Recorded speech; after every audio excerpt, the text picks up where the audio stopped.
Office শেষ করে একজন নারী মেট্রো স্টেশনে আসে, কিন্তু এক ক্লাউন তার পথ আটকে দেয়। ক্লাউন কোনো কথা না বলে ফোনে কথা বলার ইশারা করে, আর আশ্চর্যের বিষয় পাশের ফোনটা সত্যিই বেজে ওঠে। নারীটি অবাক হয়ে ফোনটা ধরে। ক্লাউন তাকে বলে তাড়াতাড়ি লাইক কমেন্ট শেয়ার দিতে, না হলে তাকে ক্ষতি করবে। কিন্তু নারীটি বিশ্বাস করে না, ফোন কেটে দেয় এবং যাওয়ার সময় ক্লাউনকে ব্যঙ্গও করে। সে জানত না এই কাজের জন্য তাকে ভয়ঙ্কর মূল্য দিতে হবে।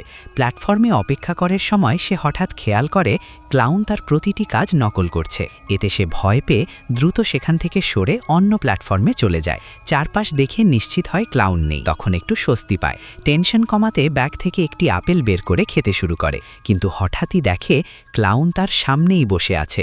সে ভান করে কিছুই দেখেনি, কিন্তু আবার খেতে গেলে তার হাত নড়ছে না।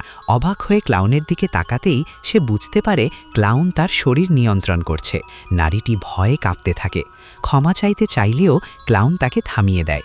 এদিকে ট্রেন চলে আসছে। ক্লাউন ভয়ঙ্করভাবে তাকে নিয়ন্ত্রণ করে ধীরে ধীরে রেল লাইনের দিকে নিয়ে যেতে থাকে। তখন নারীটি নিজের ভুল বুঝতে পারে, কিন্তু ততক্ষণে অনেক দেরি হয়ে গেছে।